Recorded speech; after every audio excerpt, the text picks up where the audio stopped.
So I got a phone call off a press officer for quite a well-known paper, saying they want to do an article on Germaine. He's basically, what gang was he in? I was like, he wasn't in a gang. Oh, would he been in trouble? I was like, no, he's not been in trouble. I said, he's just a nice boy, like Germaine, I'm not going to lie. They went, oh, has anyone been murdered in his family? They just kept going and going. I was like, no, can't you just do a story about a nice kid? I remember Germaine Brown, first time coming to the gym, I think he was about 15. His brother brought him, Terence brought him. And yeah, he was a nice kid, good kid. I remember his first bout actually, I think he lost his first one, I think, against a Finchley kid. But he was one of them tough kids, you put him with anyone, you know. Yeah, talented. He ain't changed that much, you know, as a person, has he? No. Still messes about, always laughing.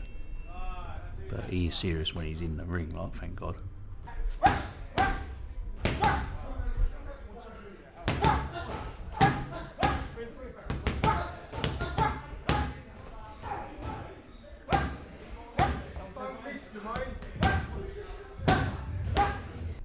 I remember he boxed at some hotel, and I don't know, he just looked a bit stale.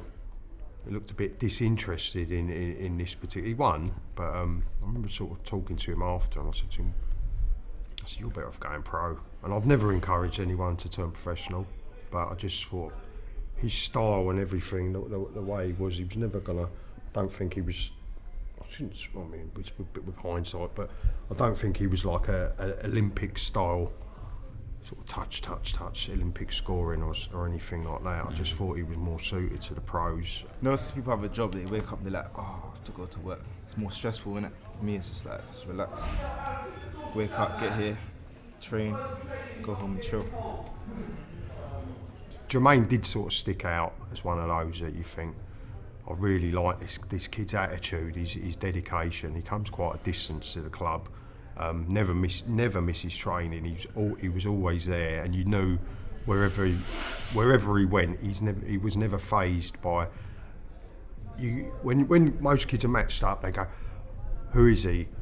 What shoe size is he? Is he a southpaw? How many stoppage wins?" They ask you hundreds and hundreds of questions about this opponent that they're going to box 3 rounds with. Germaine just didn't even. You could have all the YouTube, all the stuff.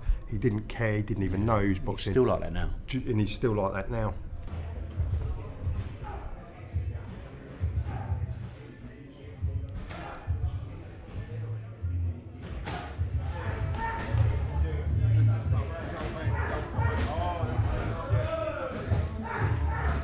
Go with the flow, bro. I never think about anything. That's how I've been living my life, bro. And it's working for me, innit? I've never planned anything in my life, bro. He hadn't even turned professional. I took him to spar George Groves. And he didn't really know. He knew who George Groves was, but he didn't know a lot about him. He steamed straight into George Groves, and they asked us about every week. And they brought sparring partners over from America, and I think they were using Germaine more. It was for the Chris Eubank fight. They used Germaine more than the other kids, you know what I mean? He's always been like that. Yeah, nothing phases him. He's over there in the Matchroom gym sparring John Ryder and Spider Richards, and you know, he's just one of the lads sort of thing. He just turns up, doesn't matter who it is, just get me to fight. Yeah. As an amateur, I used to message Germaine or ring him. So if there was a show on Wednesday, I'll ring him on a Monday. Germaine, what's your weight? What weight do you need me to be? That's what he said. What weight do you need me to be? Let's go with this kid's 81. Yeah, I'll be it, I'll do it. Like, and he used to box. I never used to moan, just turn up and box. Yeah, and he shouldn't really be that weight, really, innit? But he just do it to get fights. Like. Yeah. Last 10, G.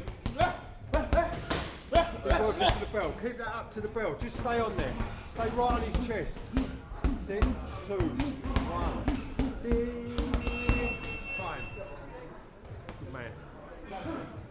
I mean, Germaine's done it the right way, whereas he's not got he hasn't got no children yet or nothing like that. He hasn't settled down, so he's living with his parents, and he can focus without needing too much. You know what I mean?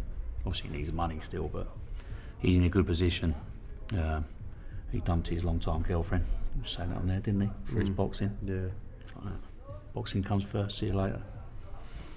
So he's 100% dedicated himself to boxing. So now, like, I'm just here every day. It's easier. So now it's like train in the morning, gonna go home, rest, chill, and come back. I'm here in the evening again. It's just like, it's made things easier for me, whereas before I was working, coming here, I'd be tired. I was still tired in that, but a bit more time to rest.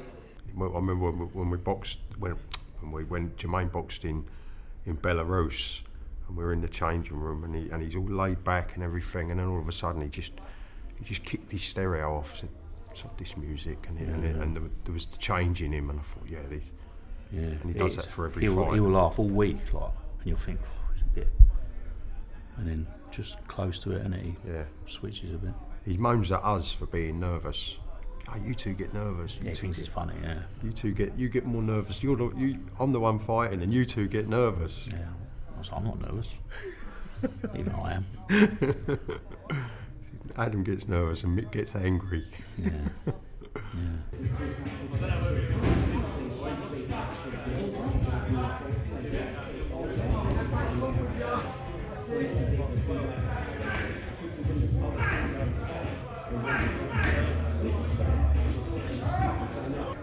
And the bell rings, like, everything else is blocked out, you don't really notice them anymore. Because I think it's the way the lighting is as well. Because the lighting's just like, because the lights are all on top of the ring, so it's all down, so you can't really see it outside anyway, everything's dark. So you're more like, just focus on the opponent.